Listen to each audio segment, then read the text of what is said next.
नमस्कार दोस्तों, स्वागत है एक और नई वीडियो में। मेरा नाम है प्रदीप और आप देख रहे हैं टेक्नोलॉजी।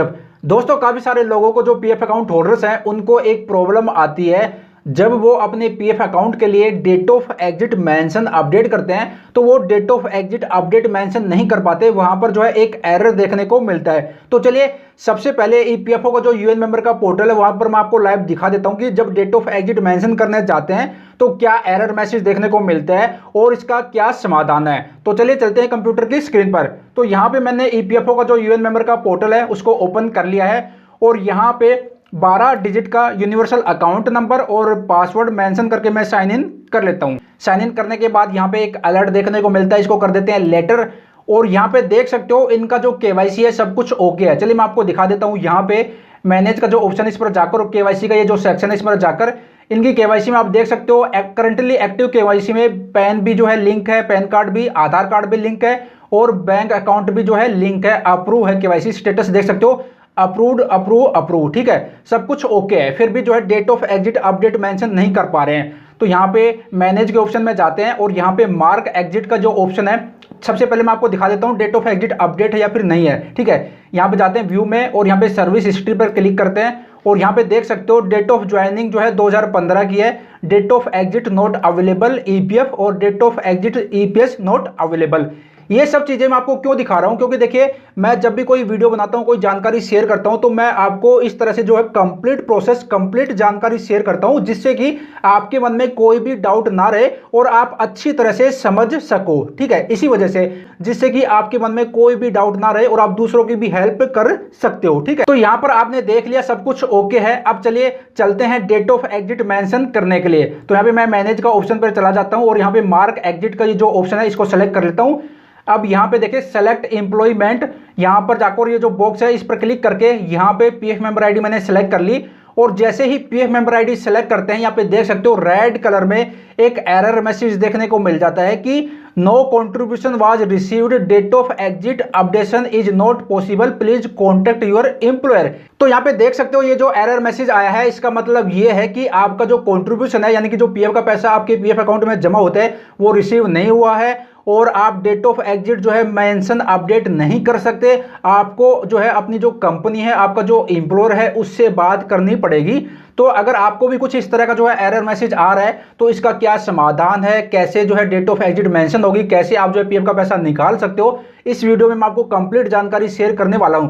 सबसे पहले इनका जो पासबुक है, पीएफ की पासबुक, वहां पर मैं आपको दिखा देता हूं, फिर जिससे कि आपके मन में कोई भी डाउट ना आए और आपको खुद ही समझ में आ जाएगा कि इसका मतलब क्या है, ये एरर मैसेज क्यों आ रहा है। तो यहाँ पे ईपीएफओ को जो पासबुक का पोर्टल है उसको मैंने ओपन कर लिया और यहाँ पर मैं जो है इनकी डिटेल यहाँ पे मेंशन करके साइन इन कर लेता हूँ। यहाँ पर मैंने पूरी डिटेल मेंशन कर दी है। अब मैं कर लेता हूँ लॉगिन और यहाँ पे सक्सेसफुली लॉगिन हो गया है। अब यहाँ पे देखिए सेलेक्ट मेंबर आईडी, इस पर क्लिक करके पीएफ मेंबर आईडी सेलेक्ट कर लेते हैं। अब यहाँ पे देखिए व्यू पासबुक ऑल पर क्लिक करते हैं। अब ऑल पर क्लिक करने के बाद नीचे की तरफ आते हैं तो यहाँ पे क्या देखेंगे, देखिए इनका बैलेंस जो है टोटल 11,539 है, एम्प्लॉय शेयर और एम्प्लॉयर शेयर, और यहाँ पे पेंशन अंशदान भी जो है 5,000 के आसपास है, 4,500 के आसपास है। अब यहाँ पे आपको ध्यान ये देना है, आप देखो यहाँ पे एक चीज आपको दिख रही होगी कि इनका जो लास्ट में जो पीएफ का पैसा जमा हुआ है, लास्ट कंट्रीब्यूशन जो जमा हुआ है वो हुआ है यहाँ पे 12/8/2016 को, यानी कि 12 अगस्त 2016 को। तो 2016 में इनका जो है लास्ट पीएफ का जो पैसा जमा हुआ है, लास्ट कंट्रीब्यूशन 2016 में जमा हुआ है और अभी जो चल रही है वो चल रही है 2021, 17, 18, 19, 20, 21, 5 साल हो गए इनका जो पीएफ अकाउंट है उसमें कोई भी ट्रांजैक्शन नहीं हुई। यहाँ पे सिर्फ जो ट्रांजैक्शन हुई है वो ये हुई है कि इनके पीएफ अकाउंट में फाइनेंशियल ईयर 2017, 2018, 2019, 2020 के लिए INT डॉट यानी कि इंटरेस्ट का पैसा पिछले 4 साल से जो है इंटरेस्ट यानी कि ब्याज का पैसा जमा हो रहा है और इनका जो पीएफ का जो अकाउंट है उसमें ना तो इन्होंने पीएफ का पैसा निकाला है एडवांस या फिर फुल एंड फाइनल, ना ही कंपनी की तरफ से इनके पीएफ अकाउंट में पैसा जमा कराया है। चलिए मैं आपको दिखा देता हूं रिक्वेस्ट सबमिट करी या नहीं करी। यहाँ पे देखिए व्यू क्लेम का जो स्टेटस का ऑप्शन है इस पर क्लिक करके तो यहाँ पे देख सकते हो no claim found for this member ID. तो आपने देख लिया इनका 4 साल तक कोई भी ट्रांजेक्शन नहीं हुई, ना ही इन्होंने जो है पीएफ का पैसा निकाला, ना ही कंपनी की तरफ से जो है जमा हुआ। सिर्फ 4 साल तक 2017, 18, 19, 20 4 साल तक ईपीएफओ की तरफ से ब्याज मिलता गया यानी कि इंटरेस्ट मिलता गया। अब यहाँ पे जो है मेन इसका जो क्या सॉल्यूशन है, अब मैं आपको बता देता हूँ कि देखिए ईपीएफओ का यानी कि कर्मचारी भविष्य निधि संगठन का एक नियम है कि अगर आपका जो पीएफ अकाउंट है उसमें 3 साल तक यानी कि 36 मंथ तक 36 महीने तक कोई ट्रांजैक्शन नहीं होती है, यानी कि कंपनी की तरफ से पीएफ का पैसा जमा नहीं कराया जाता या फिर आप जो है पीएफ का पैसा एडवांस में नहीं निकालते, मतलब कहने का मतलब यह है कि कोई भी ट्रांजैक्शन नहीं होती है 3 साल तक, तो उस अकाउंट को, उस पीएफ अकाउंट को ईपीएफओ की तरफ से इनऑपरेटिव अकाउंट कर दिया जाता है, यानी कि निष्क्रिय खाता उसको बना दिया जाता है। तो अगर आप भी जो है अपनी डेट ऑफ एग्जिट अपडेट नहीं कर पा रहे, कुछ इस तरह का जो है एरर मैसेज आ रहा है, तो इसका मतलब यही है कि आपका जो पीएफ अकाउंट है वो इनऑपरेटिव अकाउंट हो गया, यानी कि निष्क्रिय खाता हो गया।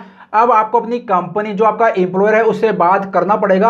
आपकी कंपनी या तो ईपीएफओ में लेटर भेजेगी या फिर वो डेट ऑफ एग्जिट अपडेट करेगी खुद से, या फिर दोस्तों आप ज्वाइंट डिक्लेरेशन का जो फॉर्म रहता है उसको भरकर अपनी कंपनी से उस पर मोहर साइन करवा कर ईपीएफओ में, जहां पर आपका पीएफ अकाउंट है, ईपीएफओ की उस पीएफ ऑफिस में आपको जमा करा देना है। उसके बाद आपकी डेट ऑफ एग्जिट जो है अपडेट मेंशन हो जाएगी। उसके बाद आप अपना ऑनलाइन जो है पीएफ का पैसा निकाल सकते हो, या फिर आपको ऑफलाइन फॉर्म भरना पड़ेगा। ऑफलाइन जो फॉर्म होता है 1910C वो आपको भरना पड़ेगा।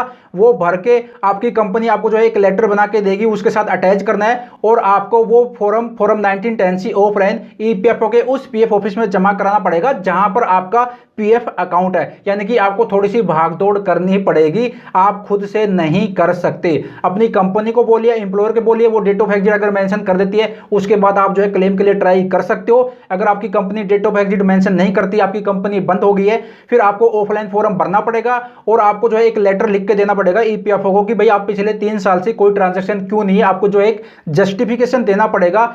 और अगर आपकी कंपनी बंद हो गई है तो जो फॉर्म 1910C होता है वहां पर आपका जो सैलरी कौन से बैंक में आती थी, वहां बैंक में जाइए और उस बैंक मैनेजर से उसे जो है साइन और मोहर लगवा लीजिए और फिर आपको उस पीएफ ऑफिस में जाना है जहां पर आपका पीएफ अकाउंट है। ऐसा नहीं है कि ईपीएफओ के किसी भी पीएफ ऑफिस में चले जाए और वहां पर जाकर जमा कर दे, नहीं। आपका पीएफ अकाउंट अगर गुड़गांव में या फिर हैदराबाद में या फिर दिल्ली में, तो उसी पीएफ ऑफिस में आपको जाना पड़ेगा। तो दोस्तों आशा करता हूं अगर आपको भी कुछ इस तरह का जो है एरर मैसेज आ रहा था डेट ऑफ एग्जिट मेंशन करने में, तो आपको इसके बारे में कंप्लीट जानकारी मिल गई होगी। तो भाई सिंपल सा फंडा यही है कि आपको अपनी कंपनी में बात करना पड़ेगा। जो भी कुछ करेगी आपकी कंपनी ही करेगी, आप कुछ भी नहीं कर सकते। जो मैंने आपको बताया कि ऑफलाइन फॉर्म भर सकते हो, अपनी कंपनी में बोलोगी, वो कंपनी आपकी डेट ऑफ एग्जिट मेंशन कर दे, उसके बाद आप ट्राई कर सकते हो। आशा करता हूँ एक और नई जानकारी आपको मिली होगी और इस तरह की नई जानकारी पाना चाहते हैं, हमारे साथ जुड़ना चाहते हैं, क्योंकि मैं यहाँ पर इस तरह की हेल्पफुल नॉलेज बेस्ड वीडियो जो है आगे भी लेके आता रहूंगा आप सभी के लिए, जिससे कि उस वीडियो से आप कुछ ना कुछ सीख सको, उस वीडियो से आपको कुछ ना कुछ जानकारी मिले।